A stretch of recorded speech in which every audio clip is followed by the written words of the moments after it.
Yvonne DiVita of Master Book Builders. We're really grateful to have you in the spotlight today. Not only are you an amazing member of Boss Academy, but your company is also a sponsor, so I've gotten to know you well, and I know the work you do. You actually help authors through the maze of book publishing and marketing. You've helped many of your clients achieve the book of their dreams. They've won awards, garnered great reviews, and many of them have reached #1 bestseller status.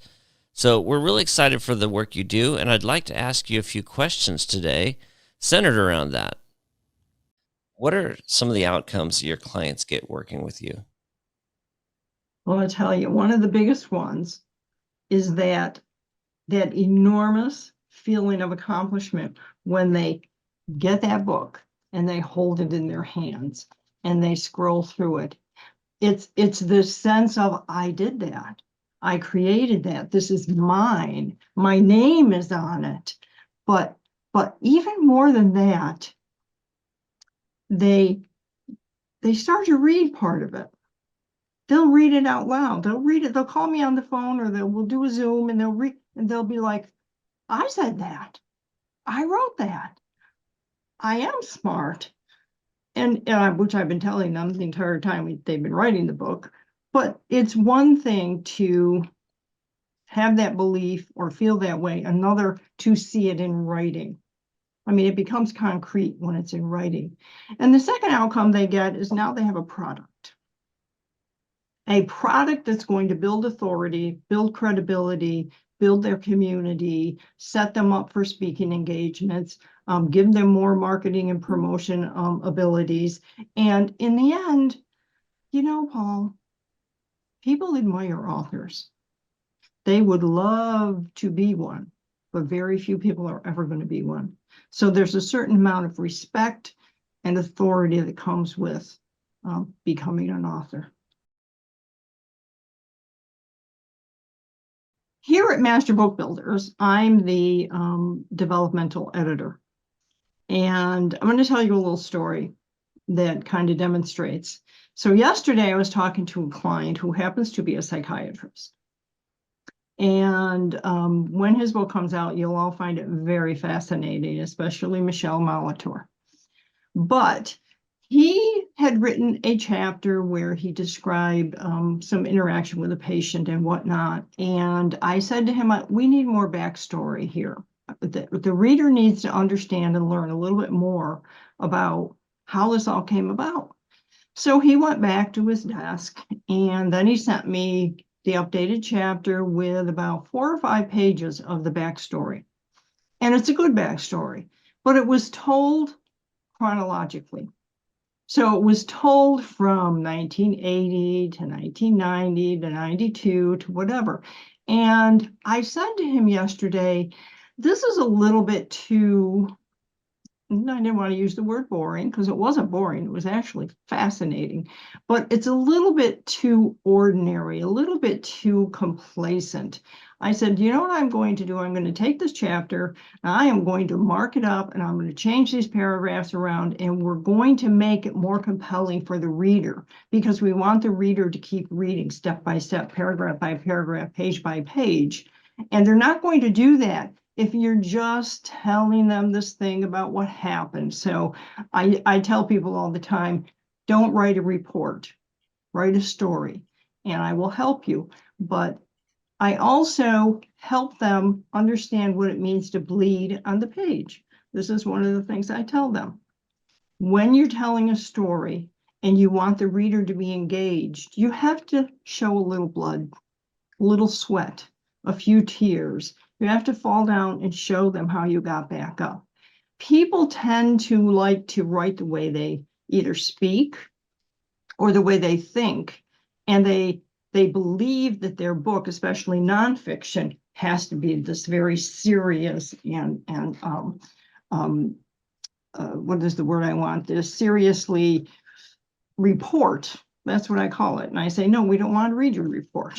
Nobody cares about your report. Here, let me help you tell the story of what really happened. I do that routinely. And I remember one of my clients where she sent me her chapter, and she did a pretty good job. But I said to her, you know what? I think this particular thing that you're writing about, I think you were upset. And I don't see in this, what you've written here, how upset you were. So why don't we talk about that? So this is how I do that. One of the things I wanted to convey here today is that in Master Book Builders, Tom and myself, we both focus on what I say is expertise, excellence, and objective.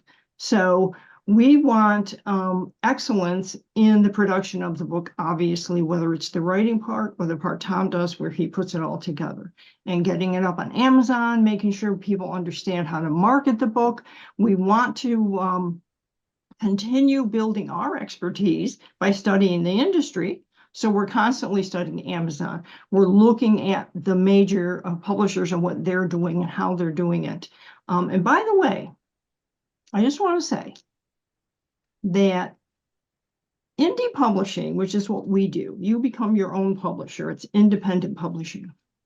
Indie publishing is just growing by leaps and bounds.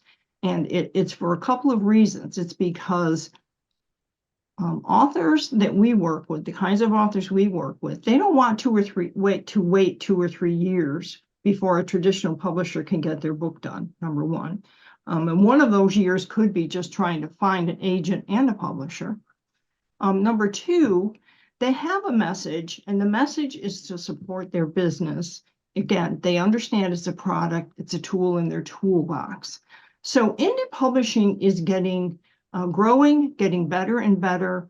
And Tom and I, of course, want to make sure all of our books that we put out are just as good as anything that Simon & Schuster or Random House or any of the big five put out. So when we talk about how do we get the outcomes, we get them by making sure that we're up to date on what's going on in the entire industry, not just indie publishing, but all of what's going on out there. And especially Amazon, by the way. For people who object to Amazon, there are reasons that people don't like Amazon, but Amazon is the big gorilla in the room. You should be on Amazon. You can still sell books off of your website or other places, but you should be on Amazon. So we want to make sure we know how to get you there, keep you there, and make sure you're successful there. Tell me why you do this. What drives you? I almost got thrown out of second grade. Well, not thrown out. I almost flunked second grade because all I wanted to do was sit at my desk and write stories. I was writing story after story, and the teacher finally called my mother and said, you need to talk to this girl because if she doesn't do some of her other work, we're going to have to hold her back. So I did graduate second grade and I wasn't held back. But then I went on to write my first novel in seventh grade. And it's just who I am. I'm a writer, I'm a reader, and I believe in the written word. I believe today in the community that you can create by writing a book. If you look at one of the things Tom and I just created is something called the Taylor Swift model of book marketing. And it's based on community. It's based on how to build a community and then serve that community and where your book fits in. And that's what I'm all about. I love that. Well, Yvonne DiVita, thank you so much for being not only a member, but also a sponsor of Boss Academy and a massive contributor to all that we do. We really appreciate everything you bring to the community. Thank you, Paul. I just love being here.